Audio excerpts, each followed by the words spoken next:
Zoom पे कर लें, अच्छा रिकॉर्डिंग कर जनाब, लें। हमारा जो क्वेश्चन है ना आज का वो है to the lighthouse. To the lighthouse जो है ना ये वर्जीनिया वुल्फ का नावल, आज हमने इसका स्टार्ट लेना है, ठीक है। उससे पहले हम थोड़ा सा देख लेते हैं। अब आपको स्क्रीन दिखाई दे रही है ना अब? यस यस यस, हाँ बस क्लियर। ठीक हो गया, स्क्रीन अब हमारी शेयर है। 20th सेंचुरी का नावल है। मैं पहले उस पीडीएफ पे हूँ जिस टू द लाइट हाउस के मैंने आपको तकरीबन ना 50 पेजेस का जो पीडीएफ भेजा है। अच्छा जनाब, ये नावल जो है ये हमें मॉडर्न एपिक के तौर पर दिखाया गया है। मॉडर्न एपिक पता है आपको क्या होती है? एपिक क्या थी जिसमें वो बड़ी जंगजू किस्म के वाकयात दिखाए जाते हैं, लॉन्ग नरेटिव। स्टोरी होती है। जी बिल्कुल वही है। अब जनाब ये मॉडर्न एपिक के तौर पर नावल हमें दिखाया गया। स्ट्रीम ऑफ कॉन्शियसनेस इस नावल में हमें शो होगी। मॉडर्न साइकोलॉजिकल नावल है, इसमें लोगों की साइकी के बारे में बात करेगी हमारी राइटर। हमारी राइटर जो है ना खुद भी साइकोलॉजिकल पेशेंट थी, तो हो गई थी पेशेंट। जाहिर हालात कुछ ऐसे थे उन दिनों। जाहिर पहली वो वर्ल्ड वॉर आई थी फर्स्ट, फिर वर्ल्ड वॉर आई सेकंड, फिर इसके अपने भी हालात कुछ ऐसे थे कि बचपन में ही माँ भी चली गई, बाप भी चला गया। तो सौतेले भाई के साथ जो है ना इसका कुछ कनेक्शन नहीं रहा अच्छा। अब वो बताते हुए भी हमें दुख ही होता है, क्योंकि हमारी नेचर, हमारे रिलीजन में तो ऐसा नहीं होता ना। तो अब जनाब बात कर रही है कि मैं इंट्रोडक्शन पे आ गई नावल के। नावल का जो इंट्रोडक्शन है ना वो एंशिएंट एपिक के तौर पर हमें मिलता है। जैसे पुरानी एपिक्स होती थी वैसे ये नावल हमारा शुरू होता है। और इसका मैग्नीट्यूड, इसके अगर हम देखते हैं दायरा कार को, तो ये भी आपको एक एपिक की तरह ही मिलता है। Epic is not its volume और नरेटिव एनलार्जमेंट। एपिक्स जो होती है ना, अगर हम उसके वॉल्यूम्स देख लेते हैं, एपिक में बुक्स भी लिखी जाती हैं, एपिक एक तवील चीज होती है। ये भी चूंकि नावल तवील होती हैं, लेकिन अब उसने लिखे तो उसी तरीके से मैग्नीट्यूड उसी जिसामत के लिखे थे, लेकिन अब इनको उतनी वुसत नहीं दी गई। इनलार्जमेंट तो वुसत नहीं इतना की गई। इसने इसका volume, epic is not its volume, epic इसका वॉल्यूम तो नहीं रहा है, क्योंकि इसको नरेटिव इनलार्जमेंट दे दी गई है। इसमें बोल दिया गया है, बोलने वाले ने तो सी कर दी, और एक्सपेंशन भी कर दी, बढ़ा दिया किसको? थॉट को और परसेप्शन को, यानी सोच समझ के जाविये को इंक्रीज कर दिया। नावल में बस आपको दिखाया ये जाना है कि आपके साथ कोई बंदा बात कर रहा है और उस साथ सोच कुछ हो रहा है। कोई करेक्टर किसी करेक्टर के बारे में, एक तो जैसे मैं आपसे बात कर रही हूँ साथ साथ मैं सोच रही हूँ टाइम कितना चल रहा है वीडियो का, मेरी ऊपर से वीडियो के अल्फाज नजर भी आ रही है कि नहीं, मेरा अंडरलाइन कौन सा वर्ड है, ये जानिए आपकी साथ साथ सोच चल रही है। तो ये थॉट और परसेप्शन आपका एक्सपेंजन लेवल में आपको इस नावल में दिखलाया जाएगा। एपिक क्या करती है? एपिक रिफ्लेक्ट्स करती है कॉन्साइड्स ऑफ एज के ऊपर। एज क्या होता है? दौर। एक दौर में क्या चीजें समझी जा रही थी उनके बारे में एपिक बताई जाती है। और एपिक के अंदर जिंदगी का तौर तरीका भी दिखाया जाता है, और थॉट्स का इक्विलिब्रियम होता है। इक्विलिब्रियम इट्स मीन तवाजन डाल दिया जाता है थॉट्स का इसके अंदर। अब अगर हम देखते हैं ना होमर को, होमर और मिल्टन से लेकर जितने लोगों ने एपिक्स लिखी है, होमर से लेकर मिल्टन तक आ जाए। मिल्टन की पैराडाइज लॉस्ट तो आपने पढ़ी है ना, वो एपिक से थी, लेकिन उसमें क्या हो गया था? वो बन गई थी सोशल कैरेजेस। कैरेजेस क्या होती है? उठाने वाली, ले जाने वाली बग्गियां आती है ना, लेके इधर उधर जाने। ये एपिक्स बन गई थी एक समाजी समाजी, अहलाकी और कम्युनल। कम्युनल की तरफ चले जाते हैं तो ये होता है जनाब क्लास डिफरेंसेस, फिरका वारियत पसंदी, उनकी रिप्रेजेंटेशन बन गई थी। एपिक्स क्या बन गई थी? एपिक्स एक समाजी, अहलाकी और क्लास कॉन्शियसनेस की एक मिसाल बन गई थी। बाद में क्या बना? यही सर्च जो चलती गई ना एज के साथ, एज के दौर के साथ, मिल्टन तक के दौर पर रह जाए, 200-300 साल पीछे चले जाए, तो एपिक का ये हाल था। ये तो 20वीं सदी की है ना, पिछले 100 साल पीछे की बात है हमारे। तो इसमें क्या बना? एपिक ने अपना एज, जो सेम एज था उसकी सर्च होने लग गई। अब कॉन्शियसनेस जो था ना वो बन गया था। अब लोग ना ख्यालों में कहानियां लिखने लग गए थे। वो भी तो ख्याल में जाता है ना, याद है लूसीफर भी ख्याल में जाता है। और ये जो होमर की उडियासी और ये लियाड है, इस किस्म की जो बुक्स हैं इनमें भी ख्याल की बातें होती हैं। अब ये क्या हो गई है? इसमें कॉन्शियसनेस तो तकरीबन टायर्ड हो गया, थक गया, खत्म हो गया। अब इसकी जगह किसने? ड्रामाज ने ले ली। फिर ड्रामाज जो थे वो इमिटेशन करते थे, नकल करते थे। जाहिर ड्रामे में भी आपको आपके इर्द गिर्द के हालात दिखाए जाते हैं, टाइम फ्रेम दिखाया जाता है। ड्रामे की एक लिमिट होती है, आपने इससे ज्यादा लंबा ड्रामा नहीं करना।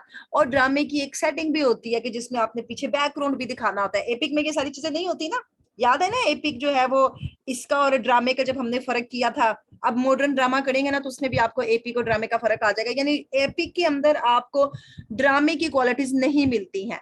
शेक्सपियर जो था ना जनाब, उसने फेल हो गया था वो इन हदूद को पार करने में। शेक्सपियर ने सोचा कि मैं भी जरा ड्रामे के अंदर एपिक का डाल दूं उनसे, लेकिन वो भी नहीं डाल पाया, क्योंकि ये आसान नहीं होता कि आप सुपर नेचुरल एलिमेंट्स दिखाएं, जंगे दिखाएं, इतनी बारूदी चीजें दिखाएं। एपिक में जी चीजें दिखाना आसान नहीं होती। लेकिन इसको एपिक पता क्यों कहा गया? क्योंकि इनके अंदर उसने दौर बताए हैं हमें। इस नावल की अगर बात करते हैं 20th सेंचुरी के हम आए हुए मॉडर्न ड्रामे, और हमने जितने भी मॉडर्न नावल की बात करें, जितने भी नावल हमने किए ना मॉडर्न ही किए हैं, याद रखिएगा। सिर्फ और सिर्फ हमारा जो है ना कॉनरैड, वही बंदा था जो 1899 पे बंद होता है, यानी 19वीं का वहां स्टार्ट शुरू होता है। बाकी हमारे 20वीं सदी के ही नावल हैं। इनके अंदर क्या दिखाया गया है? इनमें मल्टी फेस्टेड होते हैं। मल्टी फेस्टेड की तरफ चले जाते हैं तो इनके कई चेहरे होते हैं, पसीरुल फेस होते हैं, इनके अंदर बहुत ज्यादा रुख दिखाए जाते हैं। इसके अंदर जो हमारी एपिक्स वगैरह चल रही थी, मैं सही जा रही हूँ ना? हाँ जी, प्रोस पे चल गया, हाँ पर थी। After many currents and cross currents, अगर हम हालिया और हाल को पार करने वाले, हाल को काटने वाले प्रोस को देखें, प्रोस लिरिक्स यानी नसर को देख लें, गजल को देख लें, इसमें बड़े रुख दिखाए जाते हैं, बहुत सी पेचीदगियां दिखाई जाती हैं, और बहुत सी एस्टोनिशिंग वैरायटीज के साथ ये अबंडेंटली रिच होती हैं, यानी बड़े होते हैं। कौन बड़े होते हैं? प्रोज और लिरिक, जो कि अब करंट दौर में चल रहे थे। मॉडर्न नॉवेलिस्ट की तरफ चले जाते हैं तो ये कॉन्साइज को देखते हैं, अपने कैरेक्टर के जमीर को देखते हैं, और मीडियम देखते हैं उसका क्या चल रहा है। मीडियम उसका जरिया क्या है, उसके जो तरीकाकार प्रोसेस चल रहे हैं, उनकी कौन कौन सी सिमत है, डायमेंशंस कौन सी सिमत में, कौन से रुख में वो नावल चल रहे हैं, और रिफ्लेक्ट किया जाता है एज कॉन्साइज को। ये जो हम सारी बातें पढ़ रहे हैं ना, ये हमारे फील्डिंग की कोटेशन से ली गई हैं। जो पहला पैराग्राफ हमने देखा, नीचे उसने फील्डिंग का नाम दिया हुआ है ना। मॉडर्न नॉवेल जो है ना जनाब, वो खास तौर पर कॉमिक प्रोज एपिक है। अंडरलाइन करें इस पॉइंट को, क्या है वो? कॉमिक प्रोज एपिक है जनाब। एपिक वही लॉन्ग नरेटिव पोएम, और प्रोज ये नसर की सूरत में लिखा गया। कॉमिक यानी इसमें तंजो मजाक शामिल है। डायलॉगिज्म्स कैसे होते थे जनाब, इस पे बात चल रही है। तो इस पे जो हमारा एक करेक्टरिस्टिक्स नावल का चलता है, उसी की तरफ पॉइंट आउट किया जाता है। मैकेबल बेक्टन ने ये बात की है हमारे साथ कि डायलॉग्स भी डायलॉजिकल क्वालिटी उसमें होती है। ट्रेडिशनल एपिक जो होती थी, उनको डाइवर्स एलिमेंट्स मिलते थे, वो ऐसे एलिमेंट्स मिलते थे जो इधर उधर मुंतशिर हो जाते थे, जिंदगी के मुख्तलिफ वाकयात होते थे, उनको दिखाया जाता था। और वेस्टर स्विफ्ट विजन जो होते हैं ना, विजन होते हैं हमारे ख्याल, हमारी नजारे, वो हमें दिखाए जाते थे जो ह्यूमैनिटी, इंसानियत पे काम करते हैं। मॉडर्न नावल आपको बस से करवाया जा रहा है, लेकिन मॉडर्न नावल आपका कोई इतना इंपॉर्टेंट क्वेश्चन नहीं है, लेकिन है, चलिए मैं आपको पॉइंट दे रही हूँ इसमें से। इसके साथ उसने बताया ये जो नावल थे ना, ये क्या कर रहे थे? एजिमिलेट एस्पेक्ट्स ऑफ लाइफ हमें एक्टिवली शो कर रहे थे। इनमें क्या करना था? एज्यूमिलेट यानी टुगेदर कर रहे थे। किनको टुगेदर कर रहे थे? जिंदगी के तमाम एस्पेक्ट्स को। जदीद नावल के अंदर आपको सिर्फ एक वाकये पे बात नहीं बताई जा रही थी, आपको जिंदगी के मुख्तलिफ पहलुओं पर बात दिखाई जा रही है। हमारी ऐश्वर्या कह रही है, हमारी वर्जीनिया ने भी यही किया है। इसने हमें जिंदगी के तमाम अनासिर को दिखाया है, क्राइसिस को दिखाया है, कोरिलेशंस हमारा कर दिया, कॉम्बिनेशन कर दिया। अच्छा, कोरिलेशन आपका ना टीएस एलियट में आने वाला है। कोरिलेशन का मतलब ये है कि जो आपको बात दिखाई जा रही है ना, पीछे आपको वैसा ही बैकग्राउंड सीन दिखाया जा रहा है। इसी तरह से कि जो डायमेंशनल थॉट्स होती है ना, वो एक्सप्रेस्ड की गई है। मैं आपसे बात कर रही हूँ, मेरी डायमेंशनल थॉट ये है कि मुझे टाइम भी देखना है, मुझे स्क्रीन भी देखनी है, मुझे आपको भी देखना है कि कौन कौन मेरी बैठा हुआ है। ये मेरी डायमेंशनल थॉट्स है, इन सबका कॉम्बिनेशन चल रहा है जब हम बात कर रहे हैं। 19वीं सेंचुरी पे चले जाते हैं तो डेकन्स और ब्लेजिक आ जाते हैं, बड़े कामयाब हो गए थे वो जनाब। इसके अंदर के उन्होंने मल्टी डायमेंशनल क्वालिटीज शो कर दी थी, और यानी उनके कई रुखी उनकी खूबियां पाई जाती थी। पैराग्मेटिक फंक्शनल वर्क उन्होंने दिया, उन्होंने हमें ऐसा खास वर्क दिया जिसके अंदर फंक्शनल यानी बड़े मुतहर्रक किस्म का काम उनका हमारे सामने आता था। किन राइटर का? मॉडर्न राइटर्स का नाम लेते, जरूरी नहीं कि आप इनका नाम दें। ये सारी की सारी ऑफर जो थी एक बहुत बड़ा कदम था किसकी तरफ? टेरियन ऑफ ह्यूमनिज्म की तरफ, यानी ह्यूमनिज्म इंसानियत के इलाके की तरफ बहुत बड़ा कदम था। क्या कदम था? तब्दीली आ रही थी, चेंज आ रहा था। इनफैक्ट ना वर्जीनिया का दौर ही चेंज का दौर था, क्योंकि विक्टोरियनिज्म से लोग मॉडर्निज्म की तरफ बढ़ रहे थे। जोसेफ कॉनरेड विक्टोरियन के एंड और मॉडर्न के स्टार्ट में एक पुल का काम दे रहा है, ये औरत उसका काम दे रही है जहां पर राइटिंग स्टाइल में तब्दीली आ रही है। अब ये सारी पॉसिबिलिटीज हमें इन्होंने दिखाई है यहाँ पर, और ये जो स्टोरी लाइंस दिखाई है, या हमें कुछ हकाइक दिखाए, कुछ अनासिर दिखाए, कुछ किरदार और वाकयात दिखाए, वो सारे के सारे टोटली क्या बन गए थे, स्टोरी लाइन बन गए थे। मुकम्मल तौर पर एक लाइन में बात बताई जा सकती थी और आपको बात समझ आ जाती, आपको लंबी बात करने की जरूरत नहीं होगी। अब कोई हार्मनी नहीं है इनके अंदर, कोई हम आहंगी नहीं है, इनफैक्ट इनके अंदर कोई अजमिलेशन नहीं है, कोई यकसानियत नहीं है। हेनरी जेम्स ने मैं बताया और उसने कहा कि इल्जाम दिया उसने तमाम इस ट्रेडिशनल क्वालिटीज को जो कि मॉन्स्टरस है, जो कि बिल्कुल खौफनाक किस्म के है। उसने कहा कि जो पुराने ड्रामे होते थे या पुरानी फिल्म भी लगा लेना, बचपन से हीरो को दिखाया जाता था, फिर हीरो बड़ा होता, फिर बड़ा होता, फिर बड़ा होता, फिर वो उसका को रिलेशन उसके बचपन के साथ कर दिया जाता। आजकल की स्टोरी आप उठाए कहीं से भी स्टोरी स्टार्ट हो जाती है, एक वाक्य पर वो स्टोरी जो होती है ना मुश्तमिल होती है। जेम्स की तरफ चले जाती है, ये हमारे वो राइटर्स हैं थ्रू द पैसेज जो कि क्या कर रहे थे, इन पॉइंट्स पे काम कर रहे थे। जेम्स,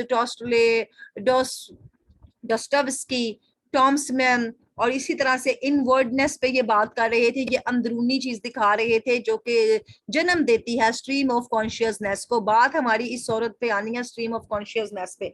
हमारी वर्जीनिया ने क्या किया, हमारी वर्जीनिया ने ये नहीं बताया कि आप और मैं आपस में बात क्या कर रहे हैं, उसने कहा कि बात करते करते आपको और मेरे दिल में क्या बातें चल रही हैं। याद है अभी मार्लो का सवाल आ रहा था कि भाई मार्लो उससे बात कर रहा है, तो मार्लो भी अगले बंदे के दिल में जाने की कोशिश कर रहा था, अपने दिमाग में उसका एक इनर कॉन्सेप्ट कायम कर रहा था।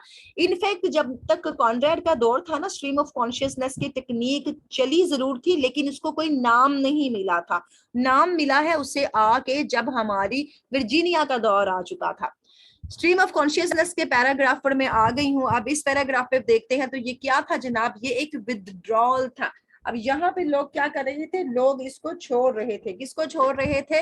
एक्सटर्नल फोनामिना को। बैरूनी तौर पर हमारे साथ क्या हो रहा है, लोग इस बात पे तवज्जो नहीं दे रहे थे और क्या कर रहे थे, देख रहे थे flickering half shades of authors private word. हम देख रहे थे कि वर्जीनिया ने लिखा है, किन हालात में वर्जीनिया ने ये काम किया, और उस वक्त उसका दौर क्या चल रहा था, उसके दिमाग में ऐसा कहानी आई क्यों, जिसमें कोई प्लॉट भी नहीं है, कोई करैक्टर भी नहीं है, कोई रोमांस नहीं है, फजूलियात सारी है, ऐसा क्यों हुआ। ये सारे शेड्स जो थे ना हमें राइटर की जिंदगी के दिखाई देने लग गए थे दौर में आके, जब स्ट्रीम ऑफ कॉन्शियसनेस के नावल शुरू हो गए थे। इसमें क्या कर रहे हैं, ये वक्त के ऊपर कब्जा कर लेते हैं। ऑक्यूपाइज विद टाइम अंडरलाइन करें, सब्जेक्टिविटी यानी मौजू एक खास बंदा होगा, इनवर्डनेस उसके अंदर वाली, एब्सेंस ऑफ एक्शन, कोई आपके सामने डांस एक्शन ड्रामा ठुशुम ठुशुम ठुशुम कुछ नहीं आने वाला, प्लॉट और कैटास्ट्रॉफी कुछ नहीं आना, ना कोई प्लॉट, ना कोई तबाही, ना कोई विलन, ना कोई हीरो की जंग, ना कोई हीरोइन के गाने, कुछ नहीं आने वाला इसके अंदर। इसके अंदर क्या होना है, आपको दिखाया जाना है कि टाइम पर कितना कब्जा है, टाइम का हम पर कितना कब्जा है। और सब्जेक्टिविटी अगर मैं बात कर रही हूँ तो मेरे अंदर क्या चल रहा है वो आपको मैं लिख के जुमलों में बताऊंगी। मिसेस रमजे और मिस्टर रमजे क्या बात करेंगे, उनकी इनवर्डनेस, उनके एक्शन एब्सेंस। वो कहता है बेगम मुझसे कहे आई लव यू, बेगम कोई नहीं कहती, बल्कि इसकी बहन होती है, कहती मैंने नहीं कहना आई लव यू। एक्शन कोई नहीं दिखाती, लेकिन वो अपने एक डायलॉग से अपने शौहर को ये दिखाती है कि मैं जो है ना तुमसे प्यार करती हूँ। जब उसका बेटा कहता है वहां चलो, जाना है मामा, तो वो कहती है हाँ चलेंगे। बाप कहता है नहीं मौसम अच्छा नहीं है, नहीं जा सकते हैं। तो फिर वो रात को उसे तसल्ली देती है अपने बेटे को, ये कह के उसका दिल तोड़ती है और शौहर का दिल रखती है कि मौसम वाकई अच्छा नहीं है। तो वो एब्सेंस एक्शन, एक्शन कुछ भी नहीं किया उसने हस्बैंड को आई लव यू कोई नहीं बोला, लेकिन उसने उसे कह भी दिया ढके छुपे लफ्जों में। यहाँ पर ये जो स्ट्रीम ऑफ कॉन्शियसनेस क्या कर रही है, adhere to the concept of reality. In fact reality में भी तो ऐसा ही होता है ना, हम बच्चों के सामने ऐसी बातें थोड़ी ना करते हैं, हम कोई ना कोई एक्शन दिखाते हैं, और यही हमारे रियलिटी के इसमें नुक्ता नजर पाए जाते हैं। फ्रूडियन ये कॉन्सेप्ट है, इसका योगिनियन कॉन्सेप्ट बनते हैं, ये वो फ्रूडन नाम है उसका, फ्रूडर की कॉन्सेप्ट की थ्योरी है, और योगिनियन भी ये बंदे का ही नाम है। इन लोगों ने क्या किया था, ये जो थे ना, lies not in the outer reaction, इनके काम में कोई एक्शन नहीं हमें दिखाया गया। इन्होंने क्या दिखाया, इनर वर्किंग दिखाई है, इंसान के दिमाग के अंदर क्या चल रहा है, कौन सी परसेप्शन जो सोच चल रही है उसके शौर में क्या है, और वो शौर का कांस्टेंट फ्लो कहाँ लेके जा रहा है। देखिए स्ट्रीम नदी होती है ना, कॉन्शियसनेस सोचो कि नदी लगा ले, आप एक नदी में डुबकी लगा रही हैं, आप उस नदी की तह तक नहीं जा सकते, नदी की लहरें कभी आगे जाएंगी कभी पीछे जाएंगी और वो फ्लो चलता ही जाता है। नॉट ज्वाइंट, यहाँ पे कोई भी चीज जो है वो ऐसी नहीं कि ज्वाइन हो, कभी सोच प्रेजेंट में रहेगी, कभी पास्ट में रहेगी, कभी फ्यूचर में चली जाएगी। और not chopped up into bytes, और हम उसे छोटे छोटे सेगमेंट्स में भी नहीं देखते हैं। ये सारी जो थॉट्स होती है ना, ये स्ट्रीम ऑफ कॉन्शियसनेस में पाई जाती हैं। सब्जेक्टिव लाइफ होती है यहाँ पर, और यही टेक्निक हमारी नॉवेलिस्ट जो थे वो ट्राई कर रहे थे कि इसको कैच करें, इनके फ्लोज को हासिल करें। और हार्डन्स जो उन्हें पेश आ रही थी इंटेलेक्चुअल कॉन्सेप्ट के अंदर, वो मैकेनिकल हैबिट्स की तरह थी, यानी उस जमाने में ये नई टेक्निक्स थी, उनको ये कबूल करनी थी टेक्निक, लेकिन उसके साथ उन्हें प्रॉब्लम्स शो हो रही थी कि हम किस तरह से अपनी इस स्ट्रीम ऑफ कॉन्शियसनेस थॉट के फ्लो को एक जगह इकट्ठा करें। ये जो नावल है ना, बेस्ड कर रहे थे टेक्निक के मोस्ट साइकोलॉजिकली। देखिए साइकोलॉजिकली होती है नफ्सियात को देखना, वो क्या करते हैं, वो घड़ी आगे रखते हैं, फिर आपको कहते हैं टिक टिक टिक तुम सो रही हो, और हम उसको देखते देखते देखते हम कहते हैं हाँ मैं सो रही हूँ। ये क्या थी, ये साइकोलॉजिकल टेक्निक पे चल रहे थे। एम्फसाइज और जोर जोर किस पे दे रहे थे कि इंडिविजुअल पे, एक किरदार पर जोर दे रहे थे, और उस किरदार के अंदर उसके दिमाग के अंदर क्या काम चल रहा है इस पे जोर दे रहे थे। कौन से जो नावल थे, जो मॉडर्न नावल थे, स्पेशली इस औरत ने भी यही काम किया, हमारी वर्जीनिया ने। अब ये क्या कर रहा था, यहाँ पर एक चेंज आ गया था कॉन्सेप्ट्स के अंदर। क्या था वो जनाब, प्लॉट डिके हो गया, खत्म, नो प्लॉट नो कैरेक्टर, कुछ नहीं है, कोई किरदार नहीं है इसमें, कोई इसमें प्रोटैगनिस्ट नहीं है, कोई प्लॉट नहीं चलना है, और पूरे का पूरा मेथड जो है ना वो कैरेक्टराइजेशन चेंज पे चलता है। कोई किरदार किस वक्त तब्दील हो रहा है, उसका दिमाग किस वक्त चेंज हो रहा है। यही स्ट्रीम ऑफ कॉन्शियसनेस टेक्निक थी जो इंप्रेशंस अपॉन द माइंड के कैरेक्टर को भी शो करती है। याद है जोसेफ कॉनरैड का मैं नाम क्यों ले रही हूँ बार बार, क्योंकि उसके इंप्रेशनिस्टिक टेक्निक पे काम किया है। मार्लो जो देखता था ना, उसके बारे में उसके दिल में एक तासुर आता था, फौरन से पहले राय काम कर लेता था, रेल की पटरियां गिरी हुई हैं, ऐसा क्यों हो रहा है, पटरियां क्यों गिरी हैं, इनके अंदर क्या है, लोग इतना काम क्यों नहीं कर रहे। यानी इंप्रेशन देता था वो, अपना तासुर पेश कर देता था, इंटीरियर मोनोलॉग भी करता था, अपने आप से बात भी करता था। लेकिन उस जमाने में वो स्ट्रीम ऑफ कॉन्शियसनेस के जुमरे में नहीं आ रही थी बात। मॉडर्न नावल को देख लेते हैं तो ये बड़े फ्री हैं और फ्रैंक स्टेटमेंट्स है, बड़े सादा आजाद जुमले इस्तेमाल करते हैं, सेक्स लव मैरिज कुछ भी हो जनाब, सादी जुमलों में बात कर देनी है। और इनमें क्या बताया जाता है कि ये जो नावल है उसके अंदर थीम हमारा सेक्स जो है वो बहुत इंपॉर्टेंट इंपॉर्टेंस का हामिल है। सेक्स से आप ये मुराद ले लें कि औरत और मर्द के क्या उनके मुज़क्कर और मोनस के किरदार हैं, ये दिखाए जाते थे। और इन्हीं थ्योरीज की वजह से, इन्हीं नजरियात की वजह से ये साइकोलॉजिस्ट जो थे ना, लाइक फ्रूड और हैवलॉक इलीज, ये क्या बताते हैं, फ्रस्ट्रेशन बताते हैं एक किरदार के अंदर। देखिए औरत जो थी ना उस जमाने की, बड़ी दबी हुई थी, हम तो आज भी दबे हुए हैं ना, वो 100 साल पहले बाहर आ गई थी जंगों के बाद, लेकिन उस जमाने में वो फ्रस्ट्रेशन का शिकार थी, बोर्डन का शिकार थी, ब्रुटैलिटी का शिकार थी। और टू डाइवेस्टेड वर्ल्ड वॉर जो चली थी, ये वही जंग अजीम 1 और जंग अजीम 2 की बात हो रही है। उस जमाने में लोग वाकई परेशान हो गए थे, बेतहाशा लोग मर गए थे, कई औरतों के शोहर वापस नहीं आए थे, तो वो बैठ गई थी, या तो दूसरे हस्बैंड के साथ मिल गई थी, और या फिर उन्होंने क्या किया था जनाब, खुद मजदूरी करनी शुरू कर दी थी। अब ये जो राइटर्स थे ना, लाइफ का काफका, जेम्स जॉयस, ये लाइफ का काफका, जेम्स जॉयस, ये भी राइटर्स है, Henry James rightfully exhibit this. James Joyce जो है ना, ये वर्जीनिया वुल्फ के साथ का ही बंदा है, टीएस एलियट भी वर्जीनिया वुल्फ के दौर का ही बंदा है। ये सारे के सारे नावल्स जो है स्ट्रीम ऑफ कॉन्शियसनेस में हमें क्या दिखाते हैं जनाब, ये हमें बताते हैं कि आपकी जो इंस्टेड ऑफ कॉन्टिन्यूटी एक्शन, देखिए इंस्टेड ऑफ कॉन्टिन्यूटी एक्शन में चले जाएंगे, वो हमें अगर प्लेटो को क्या कहते हैं उसको, अरिस्टोटल के पास चले जाएंगे ना उसकी पोइटिक्स पे, तो वो कहता है कि एक्शन सीधे रहने चाहिए, प्लॉट बिल्कुल सीधा जाए, फिर मीडियम में जाए, फिर नीचे आएगी। ये कहती है कोई कंटिन्यूटी नहीं है, आप एंड से फिल्म शुरू कर दें, ख्याल में फिल्म ले जाए, आजकल यही फिल्में बनती है ना, हीरो आता है बात करता है और फिर फिल्म ख्याल में चली जाती है, वो स्ट्रीम ऑफ कॉन्शियसनेस है। ये पार्टिकुलरली जो होती है ना, नीटली फिनिशिंग ऑफ किए जाते हैं गिवन एक्शन, जो भी एक्शन दिया जाता है उनको बड़े खूबसूरत तरीके से अपनाया जाता है कि आपको उतने में पूरी कहानी समझ में आ जाए। इसी तरह से ये क्या किया जाता है, फॉल्स ऑफ सर्टन चीजों का जो जवाल है, खास चीजों का, वो दिखाया जाता है, यानी किसके पास कौन सा इंसिडेंट हुआ। ऐसे नावल जो होते हैं ना, इन शॉर्ट अगर हम उन्हें कहें तो इनकम्प्लीट सेंटेंसेस होते हैं, इनके अंदर कंप्लीट जुमले नहीं बनते, आपको खुद अंदाजा लगाना पड़ता है कि आखिर इस जुमले में हमें समझना क्या है। मॉडर्न अगर हम नावल देखते हैं ना, यूलिसियस बाय जेम्स जॉयस, इसकी यूलिसियस ऑल पिलग्रिमेज देख लें, और डॉरथी रिचर्ड्स की पिलग्रिमेज और जेम्स जॉयस की यूलिसियस, ये 2 नावलों की मिसालें इसने दी है। स्टिल स्टोरीज कहानियां हैं, लेकिन ये जो कहानियां थी ना, कोई एंड नहीं है इनका। वो कहता है ना शाहरुख, पिक्चर अभी बाकी है मेरे दोस्त, ये फिल्म खत्म हो जाती है, कहानी खत्म हो जाती है, आप नहीं कह सकते पिक्चर अभी बाकी है, इनकम्प्लीट हो जाती है, आप पे एंड छोड़ दिया गया है। करेक्टरिस्टिक जो मॉडल नावल के हैं वो स्टोरी विदाउट एन एंडिंग हो गई जनाब, कोई एंड नहीं आपको दिया गया। हमें भी कोई एंड नहीं मिला, हमें भी नहीं पता चलता मिस्टर रमजे क्या लिली से शादी कर लेता है, लिली क्या मिस्टर रमजे से शादी कर लेगी, क्या लिली बैंक से शादी करेगी, क्या लिली ने शादी की भी कि नहीं की, कोई एंड नहीं है। बस एक हिस्से पे बात शुरू हुई, उसी हिस्से पे सारी कहानी होगी। अब यहाँ पर चलती है, नावल जो थे वो क्या करते हैं, सीरियस आर्ट फॉर्म को शो करते हैं कि भाई फन का एक खसूसी नमूना है, लेकिन उनको बड़े कंस्ट्रक्टेड, वेल कंस्ट्रक्टेड अंदाज में दिखाया गया है, और उसके अंदर एस्थेटिक यूनिटी दिखाई गया, हुस्न जमालियत दिखाया गया है, इल्म रूह की बात की गई है। जेम्स जॉयस, ये हेनरी जेम्स को देखते हैं। कॉनरेड, देखें जी कॉनरेड का नाम अब हमारे पास है। मिस्ट्रेस वुल्फ, ये मिसेस वुल्फ हमारी वर्जीनिया ही है, यही वो नॉवेल्स हैं जिन्होंने केयरफुली थॉट्स को देखा है, एस्थेटिक्स नॉवेल्स इस मामले में उन्होंने बताए हैं, और प्रोपाउंडेड अपनी थ्योरी पर, ये लोग अपनी थ्योरीज पे कायम